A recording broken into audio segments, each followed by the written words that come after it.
What's going on, everybody? Welcome to another episode of Titletown Talk. I'm your host, Ian Ewing. We are live on YouTube and we are live on all your podcasting platforms. Whichever way you're watching or listening, I appreciate it. On today's episode, we're going to have some fun. We're going to do our next draft preview episode. We're going to talk about the wide receiver position. Original plan was to do defensive tackles in this episode, but we're still waiting for a lot of testing that I hope to have by the time I do that episode. Thinking about doing that on Saturday and probably releasing it on Saturday, but we shall see. One of the big reasons I wanted to talk about wide receiver was probably for the first time in my entire Packers fandom. If the Packers take a receiver in the second or third round, I think Green Bay Packer fans are going to be pissed off. Why would they take a receiver that early? Well, reason number one. Last year, they proved that they draft not necessarily what they do need right now, but what they will need. In the first round last year, I originally predicted, I think it was Shamar Stewart or Derek Harmon. I can't remember which one. But a lot of the guys that I thought they were going to take were gone. We found out later that Will Johnson had some leg issues that were essentially scaring some people off. I thought Will Johnson could have been a pick there. They obviously picked Matthew Golden, as you guys remember. I was very happy about that. But I fully believe had Shamar Stewart, Derek Harmon, one of these defensive linemen or edge guys, if they had fallen to Green Bay there, they would have taken them. Last year, a lot of these positions that they needed, cornerback, defensive line, edge rusher, right? The guys that we wanted them to take or the guys that they would have taken, they went earlier than we expected. The second round was the one that we kind of thought, oh, they needed to take a corner there. And that was the one round where it really made a lot of sense for them to do so. Trey Amos, who was my favorite corner in the draft, was there in round 2. They didn't take him. They took Anthony Belton. We did find out later some sort of issue with Trey Amos and not recovering from a leg injury or something. I don't remember what it was. Probably scared the Packers off, and maybe that was the right decision. We'll see. I think Trey Amos did fine in Washington this year. I would have taken Trey Amos there. I think the criticism last year was they needed a corner, they needed a defensive lineman, they needed an edge rusher, right? And they didn't take one. They took 2 receivers and an offensive lineman. And by the way, both those receivers I really like. Now, as far as where the defensive linemen were in the 2025 draft, a lot of the guys went earlier than we expected, as I said before. Darius Alexander, TJ Sanders, those were round 2 guys. I'm not going to go through all the names. You guys remember the names. If you want to go back in time and listen to the podcast around that time, you're welcome to do so. I'm not going to do that right now. Top 30 visits, TJ Sanders was on one. Shamar Stewart was on one. Again, these are round 1 and round 2 guys, right? Other guys we thought that they could take in round 2, Alfred Collins. He was a guy the Packers really liked too, reportedly. And he went before they picked in the second round also. So my point being is if the need positions that we deem as a need, if the right fits aren't there, they're not going to take them. Round 3. This is where everyone's like, the Packers need to pick a corner in round 3. And I was the same. I was in the same boat. Part of the reason they didn't take a corner in round 3 was because there weren't a lot of Packers types. And we went over all the Packers types in the previous episode. Go watch that one if you haven't, or listen. The only one that was there in the third round that made sense was Noel Williams, and he was one of my favorite corners also. But what happened, Titletown Talk listeners? The Chiefs traded up right in front of the Packers and drafted him in round 3. And guess what? He had a really good season this year for the Chiefs. Instead, the Packers took Savion Williams. And again, I liked Savion Williams. Wrap this up to a bow here. The same thing happens this year, which is possible. They may just take a receiver, even if we don't see it as a need right now. In the time that Ted Thompson was here, he took about 400 receivers in the second round, and they're all the guys that we fawn over as Packer fans. The only guy that didn't work out was Terrence Murphy in 2005, and it was because he had a devastating injury. By all accounts, that year in camp, he was killing it, but look at the other guys they drafted. James Jones was a third rounder, but fantastic. Greg Jennings, Jordy Nelson, Randall Cobb. I could keep going. I think if their types fall in round 2 or 3, they're going to draft probably a corner, an offensive lineman, a defensive lineman, all the names that we've been talking about, right? Or all the positions we've been talking about. But I don't want to rule out wide receiver. Reason number 2 as to why they may take a receiver. They have 2 guys under contract after this season. 2 guys. Who are those 2 guys, you may ask? Some of you may know. Matthew Golden and Savion Williams. And they have them under contract for 3 to 4 more years. I do think they will extend Christian Watson. I think they'd be foolish not to, candidly. But I could also see why they might want to pass on that because Alec Pierce just got paid $28 million. And I think that Christian Watson's better than Alec Pierce. And yes, Ian, the cap is exploding. I know. But does that mean they're going to want to spend potentially $30 million on Christian Watson when he's never really stayed healthy? I think they should, but it makes sense if they don't want to. So that would leave, even if they did that, that would leave 3 receivers, Watson, Williams, and Golden. The question that we're going to have to answer at some point is, will the Packers re-sign Dontavian Wicks or Jaden Reed? Okay, fair question. Are they going to want to pay Reed $20 million after they pay Tucker Kraft, potentially Christian Watson? There's a bunch of other guys that I could name too, Devontae Wyatt. I'm not so sure. We'll see. Do I expect them to take a receiver in round 2? I think it's probably less than 50%, but we need to go over it. What about round 3? Round 3 and round 4, round 5, I think there's a very high likelihood. But round 2, the right guy's there, they may just do it. And we'll talk about who that guy might be. My point being is I think that they're going to pick one earlier than Packer fans are ready for. And if that happens, we need to know who the names are. And that's what we're going to go over. They're not going to reach for it. They're probably not going to trade up for one, I think. But we have to prepare for the reality that they just may take a receiver, which is why we're doing this episode. Sorry, guys. Long lead up. Let's get into it. Let's talk about their thresholds for receivers. You're going to hear the word thresholds a lot in these draft previews. Very similar to the cornerbacks. They don't really stray away from these too much. When they stray away from a threshold, if you will, it's because they have some sort of outstanding trait. And guys, Golden, he ran a 4.28, 4.29, whatever it was.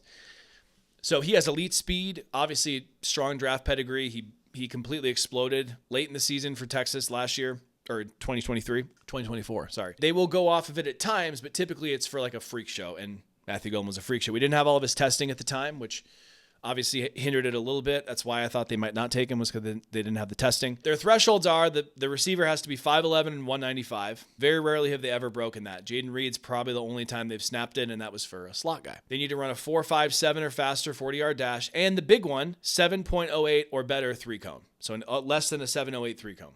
That's the problem with this particular draft preview that we're going to do. There's a lot of guys that don't have a 3-cone. Jayden Reed was probably the one that they broke tendency for. Typically, it's because they saw him as a slot guy. Okay, maybe. Will they draft a slot guy this year? Jayden Reed leaves. I think Golden's probably going to be in the slot. Watson can play in the slot too.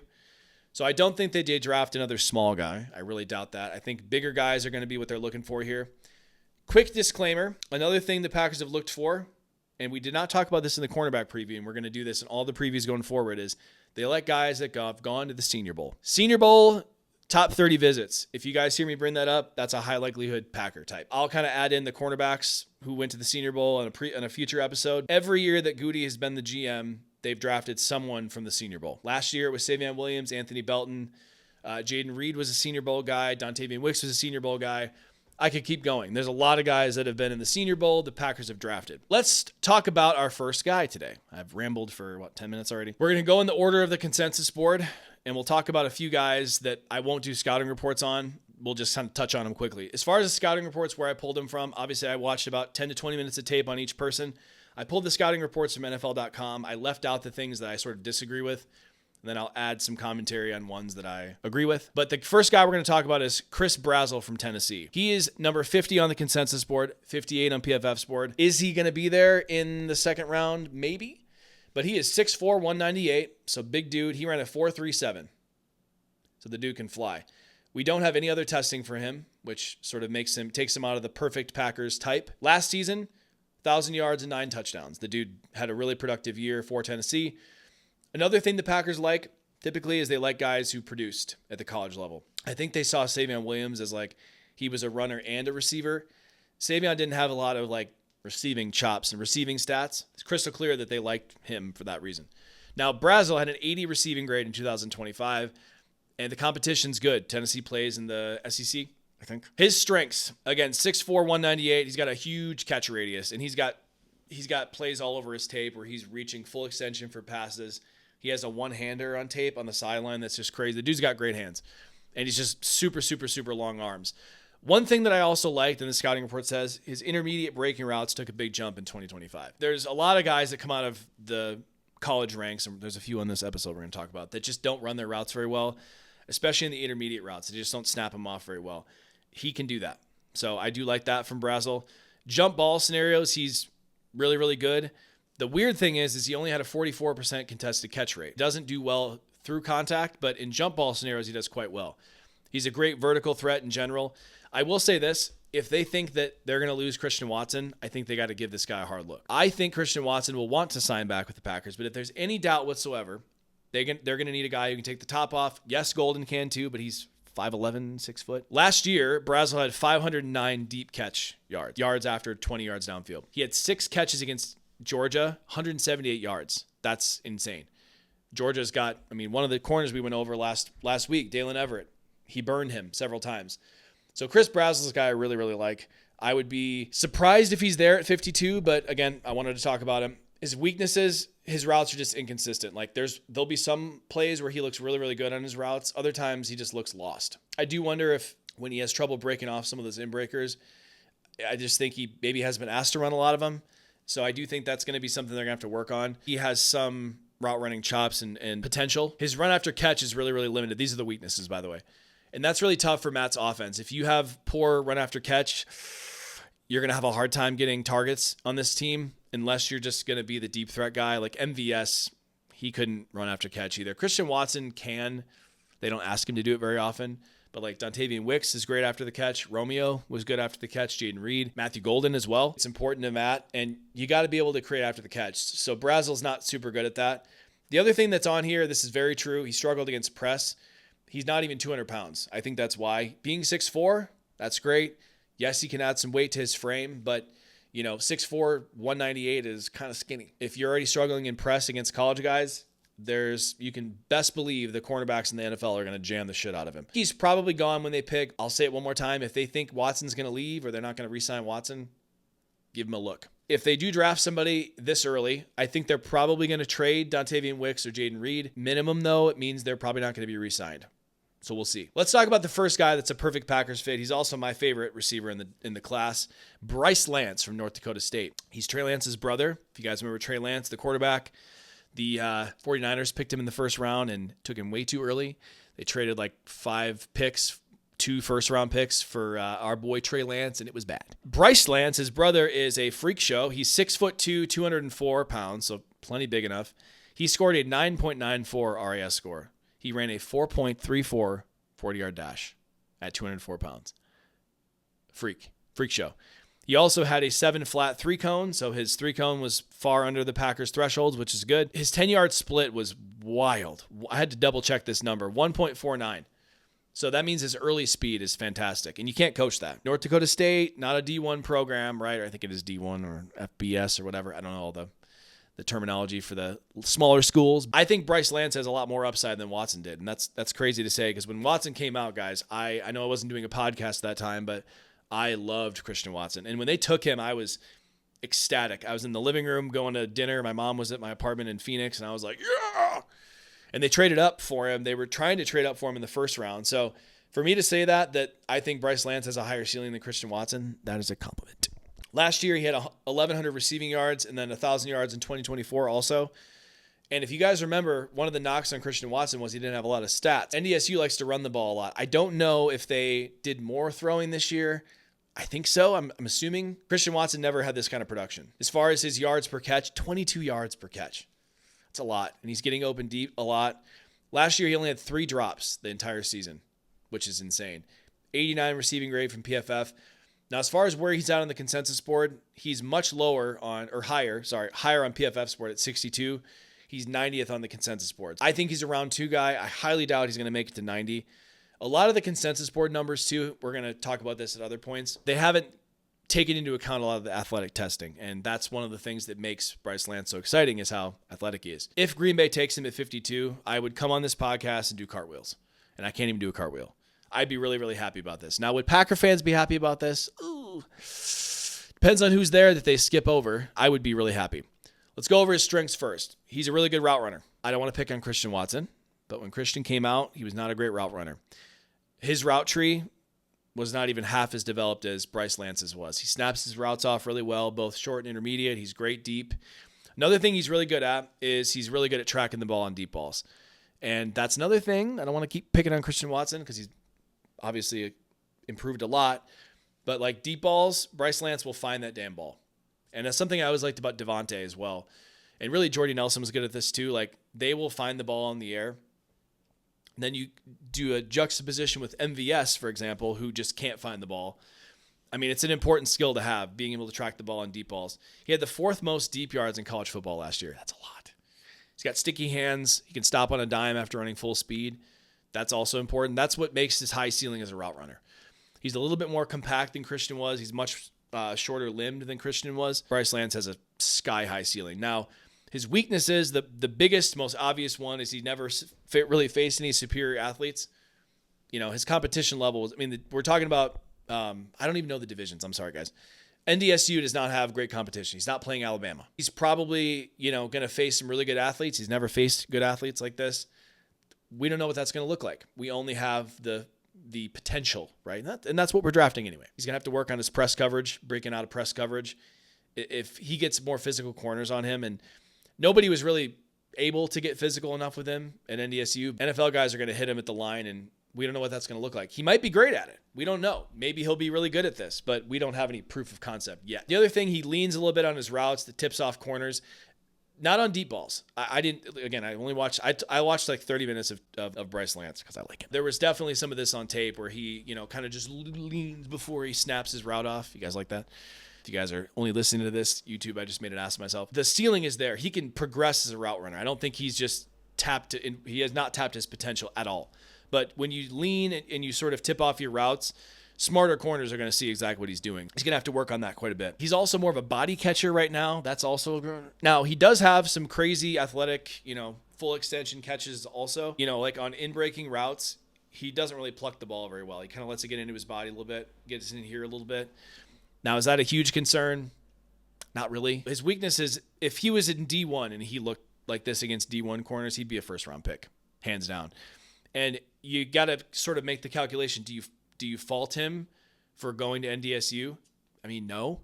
But that's why he's falling down the draft boards. But I'll tell you guys right now, the Packers are going to love him. He is a perfect Packers type through and through. Guarantee you he has a round 2 grade from the Packers. There's no question. The question will become, do they like him more than a cornerback there or an offensive lineman?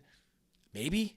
I wouldn't be shocked at all if they take him in round 2, and we got to be ready for this possibility. And I'd be ecstatic. That is Bryce Lance from NDSU. Love him. Quickly, let's touch on Elijah Surratt from Indiana. He's got the height, 6'2", 212, really well-built guy. We don't have any other testing numbers from him, though.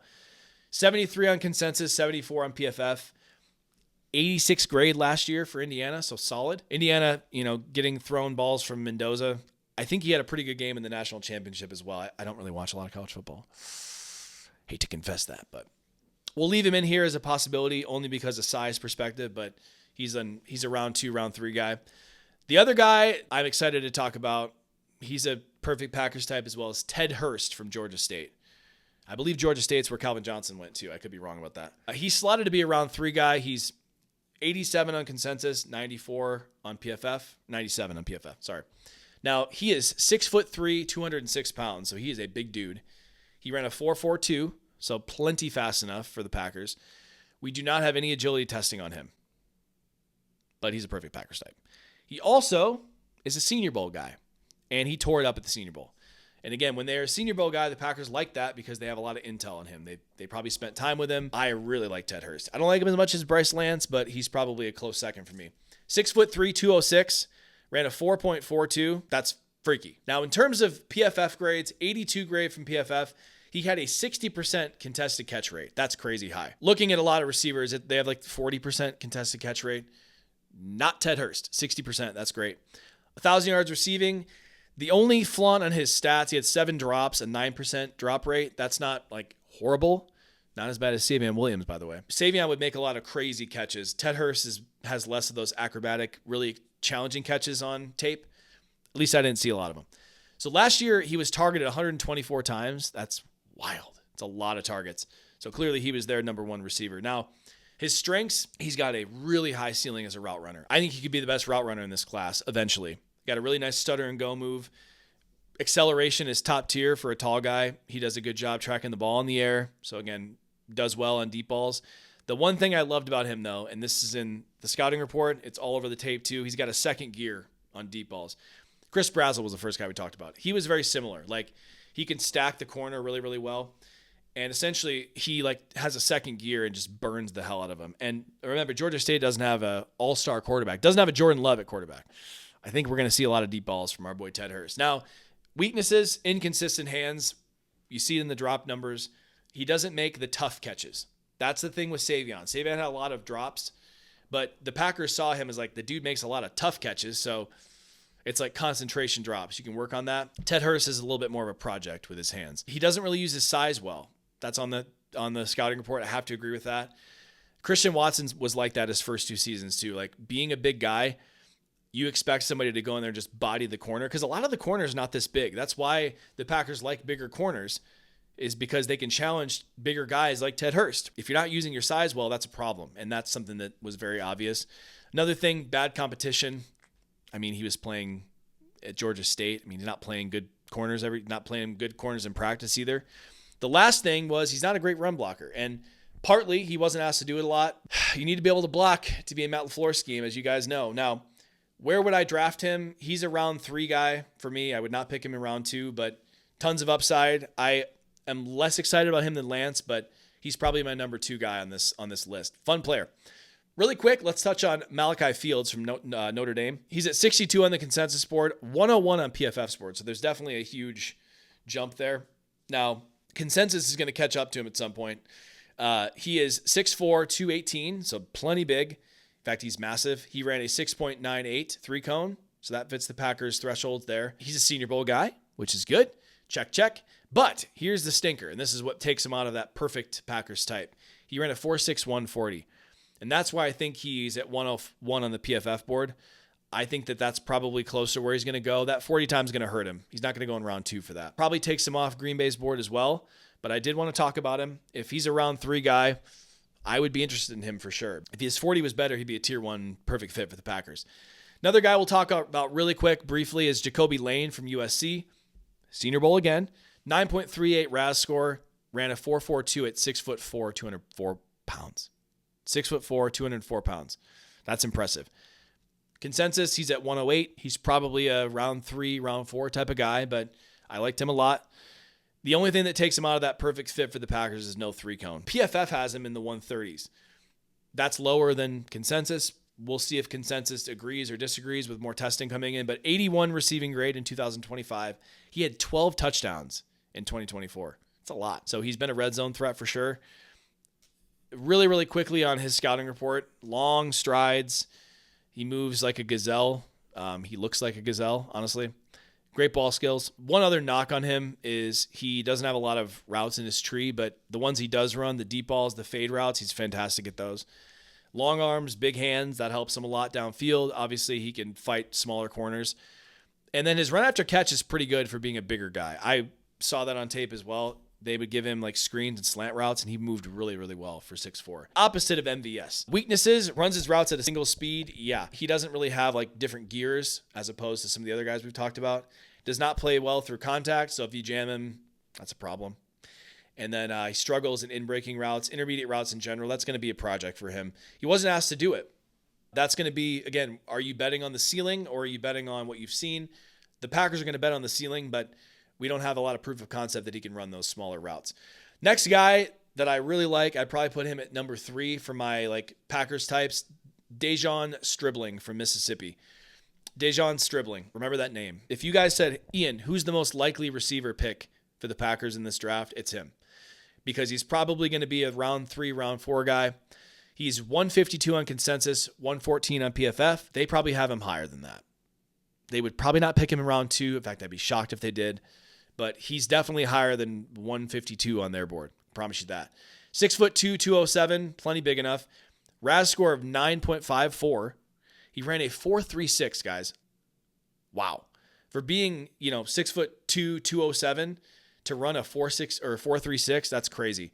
3-cone was under 7, so perfect fit for the Packers. PFF gave him a 79 grade in 2025. Only 1 drop, guys. That's wild. At USC, he's facing some good competition. 800 yards receiving, and then he also was in 2024 was good as well. He's a guy the Packers are going to like, guaranteed. Now, his strengths, this is something I loved about him. We talked about the second gear thing. He's got a good first and second gear. His acceleration is nutso. 1.53 10 split. It looks way faster than that, though. Like Bryce Lance's was really, really good, too. His 10 split was better than Stribling's, by the way. Stribling looks way faster. He does a great job of stacking corners. Tons of upside as a route runner. Snaps his routes off really, really well. He reminds me of Greg Jennings when he came out, except just bigger. Makes great late adjustments on his routes to get himself in good position, yes. Extension on his hands to make tough catches, 100%. And then his run after catch upside is fantastic. So when he catches the ball, and this is why I like him, and this is why he reminds me of Greg Jennings, You guys remember when Greg Jennings would catch the ball, he was just off. And there's a play, you guys may remember this, maybe not. Now, he fumbled on the play, but Greg Jennings in the NFC divisional game in 2010 against the Falcons, he catches this sort of slant route, and he just into sixth gear, we'll just say, immediately. Now, granted, he did fumble on that play, but there was also a touchdown in his sophomore year against the Chargers where he took a slant route and took it all the way to the end zone. I mean, there's all sorts of those things on tape for Greg Jennings. That's what Stribling reminds me of. Like a lot like Greg Jennings. Weaknesses, though, not a really complete route tree. He's got a ton of potential as a route runner, though.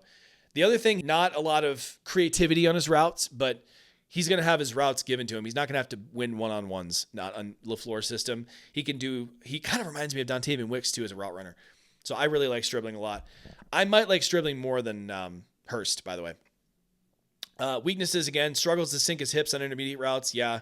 Contested catches gave him trouble despite his size. I didn't see a lot of that, but he did have a few drops. I don't have the numbers in front of me, but just trust me on that. There were some drops. Doesn't always finish his catches through contact, and I think press coverage is going to give him trouble early on. I wrote that in here, 100%. That's going to be the case with a lot of these guys. Let's be very clear. I will say this. I'm talking myself into this now. I might like Stribling more than Hurst. If they picked him in round 3, I'd be ecstatic. In fact, my favorite of all the receiver picks might be Stribling falls to round 3. The Packers pick him after they pick a corner in round 2. Anyway, next guy, Josh Cameron from Baylor. This dude is a freaking alien. 6'1", 225, built like a running back.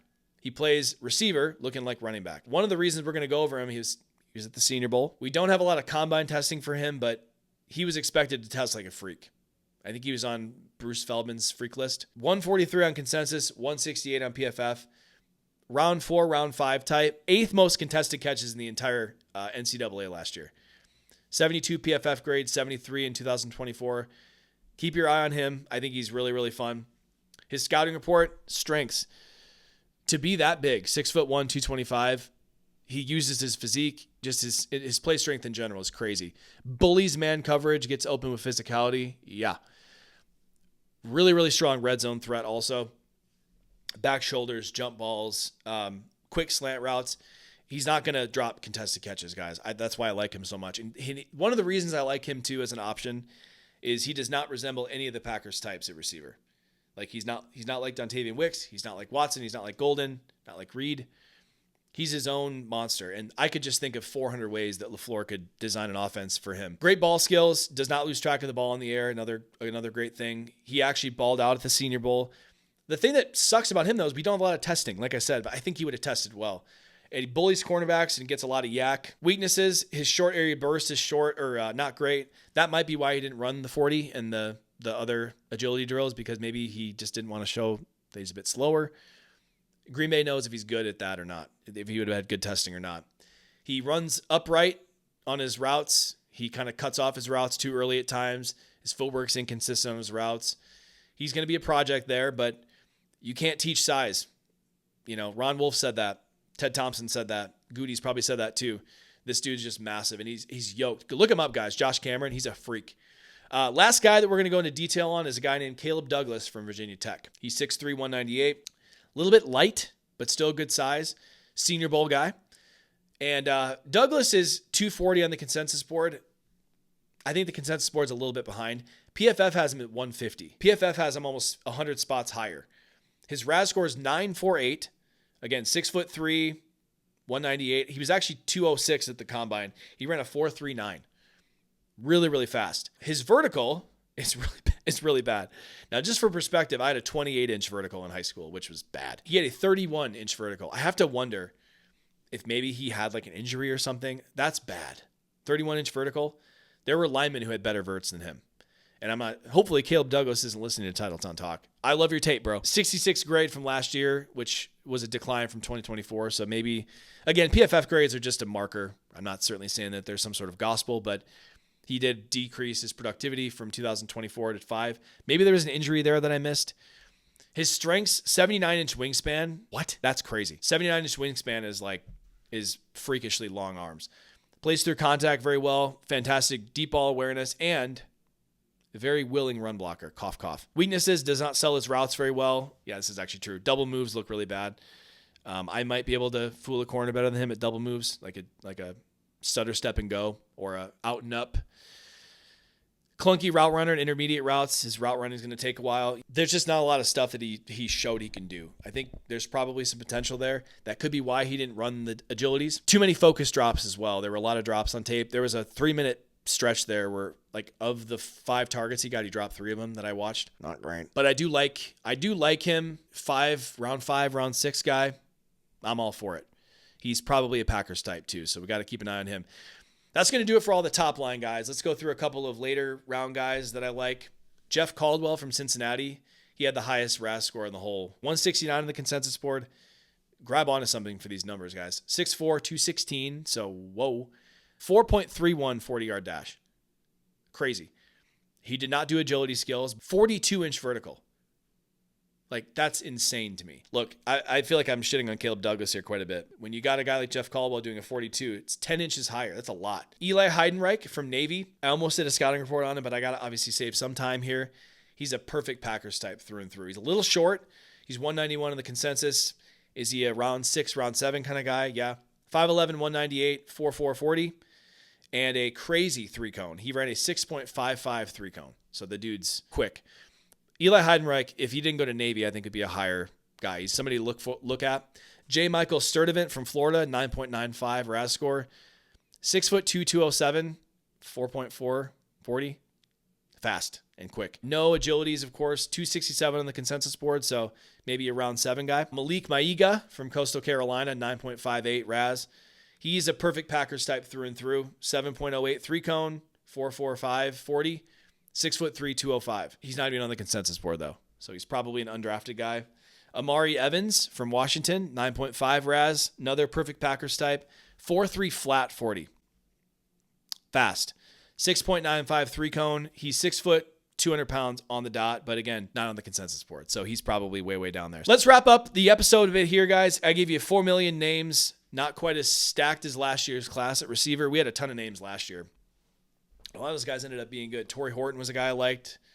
There were a bunch of guys I liked in last year's class. Isaac Tesla, he made a couple of crazy catches against the Packers this year, which hurt. But remember, the Lions took him in round 3. That was wild. Again, not quite as stacked as last year's class, but there's plenty of guys that I like. They're going to have to consider one in round 2 through round 5, I think. After that, you're just throwing darts. These are all guys that they're going to consider for sure. I probably forgot some names on here. There's a guy that you really like that I didn't mention. It's probably because either too short or he doesn't have any testing, probably one of the two, or he's just going to get drafted earlier than the Packers pick. So if I missed anybody, shoot me a DM. Don't be mean. I'll go through the guys in order of potential draft position. Chris Brazel's a round 2 guy. Probably not going to be there when the Packers pick, but I like him. Bryce Lance is a round 2 guy. Malachi Fields is a round 2 guy. Hurst is probably round 2, round 3. Same with Jacoby Lane. Dejon Stribling, round 3, round 4. More and more, I'm talking myself into him being the guy. If they pick a receiver, it's going to be Stribling. There's my prediction. Josh Cameron, round 3, round 4. Probably more like round 5. I don't know why I even wrote that there. And then Caleb Douglas is probably a round 5 guy as well. So that's going to do it for today's episode, guys. That's the wide receiver preview. If they pick a receiver, it's because they're looking at next year. I cannot stress to you guys enough. The Packers look ahead. They don't look at this season. So you might say, well, he's not even going to play this year.